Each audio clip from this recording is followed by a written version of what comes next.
अस्सलाम वालेकुम, कैसे हैं आप सब। उम्मीद है ठीक होंगे, मैं भी ठीक हूँ। तो आज सुबह सुबह मैंने कहा चलो प्याज लगा लूँ, सब्ज़ प्याज, भुक्का वाले प्याज।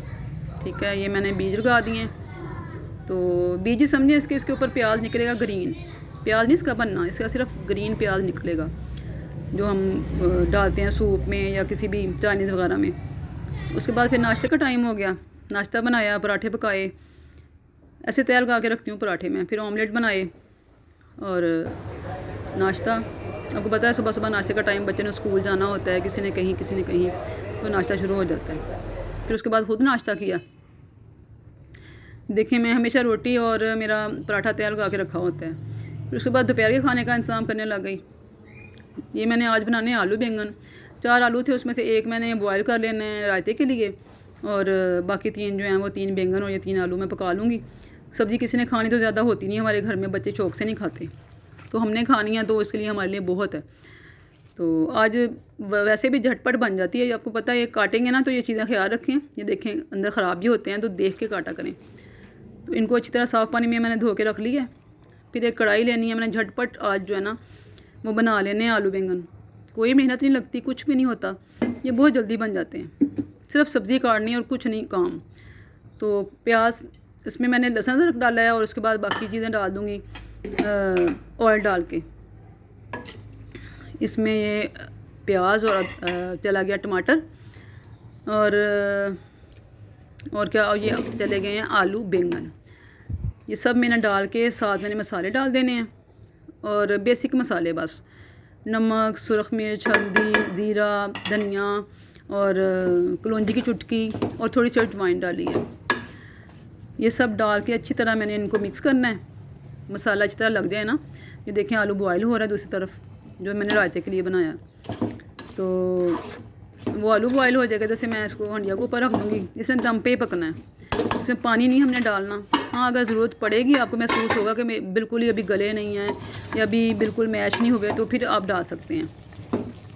इसमें 2-3 बार आपने चम्मच चलाना है बस, और कोई मेहनत नहीं, कुछ नहीं करना, रख के भूलना नहीं है, चम्मच तो चलाना है। ठीक है, तो बस इसको हल्की आंच पे पकाना है। उसके बाद चेक करना है इसको। जैसे मेरे अभी मुझे थोड़े सूखे सूखे लग रहे हैं, तो मैं इसमें थोड़ा सा छींटा पानी का लगाऊंगी और फिर एक मिनट के लिए दम पे रखूँगी, बस ज़्यादा नहीं, क्योंकि मुझे नरम चाहिए थोड़े से, तो मुझे नरम अच्छे लगते हैं। तो ये 1 मिनट में ये थोड़ा सा मैंने छींटा लगाया है बिल्कुल पानी का, तो वो रेडी हो जाएंगे। ये देखिए माशाल्लाह से बिल्कुल तैयार हो गए हैं। अब मैं इसमें डालूँगी सब्ज़ धनिया और 1 मिर्च डालूँगी। मिर्चें भी कौन खाता है, कोई नहीं, हमें ज़ाया होती हैं, तो सिर्फ खुशबू के लिए डालती हूँ। जब हम मिर्च और धनिया डाल लेंगे ना, साथ में इसमें डालूँगी थोड़ा सा गरम मसाला भी। फिर इसको थोड़ी देर के लिए मैं ढक दूँगी, ताकि इसकी खुशबू अच्छी तरह इसके अंदर जज़ब हो जाए। जब ये जो पसीने कतरे होते हैं ना, समझा करें कि ये वो जज़ब कर रही होती है, खुशबू उसमें फैल रही होती है। वो पानी बाहर ना फेंका करें, जो उसकी प्लेट के ऊपर लगाया वो पतीले में ही फेंका करें। फिर ये मैंने चटनी बनाने लगी हूँ। मैंने दही लिया है, साथ मैंने अपनी बना के जो फ्रिज में रखी हुई थी चटनी फ्रीज़र में, वो ऐड की है। पुदीना, धनिया और सब्ज़ मिर्च की चटनी। तो साथ मैंने आलू और ये प्याज और छोटा सा टमाटर साथ काट के डाल दिया। मसाले कोई नहीं डालने, सिर्फ नमक डालना है, क्योंकि सब्ज़ चटनी वाले बना रही हूँ तो उसमें किसी चीज़ की ज़रूरत ही नहीं पड़ती, और सब कुछ पहले से ऐड है। तो इसको आप बना के मैंने रख लेना है। बच्चे चावलों के साथ खाएँगे, आलू बैंगन के साथ भी खाया जा सकता है, रोटी के साथ, बहुत मज़े का लगता है, बहुत मज़ा आता है। तो अच्छी लगेगी रेसिपी तो मुझे ज़रूर बताना। आप लोगों की फ़ीडबैक की बहुत ज़रूरत होती है, सपोर्ट की ज़रूरत होती है। जब बताएंगे तो ही पता चलेगा ना कैसा बना रही हूँ, तो ज़रूर बताया करें। फेसबुक वाले फॉलो किया करें, और जो है यूट्यूब वाले सब्सक्राइब कर लें। बहुत मेहरबानी, बहुत थैंक यू।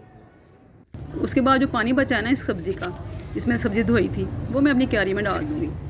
तो मैं फेंकती नहीं हूँ। आपके घर में भी अगर क्यारी या गमले वगैरह हैं ना, तो उसमें पानी डाला करें, इससे फल और फूल बहुत अच्छा होता है।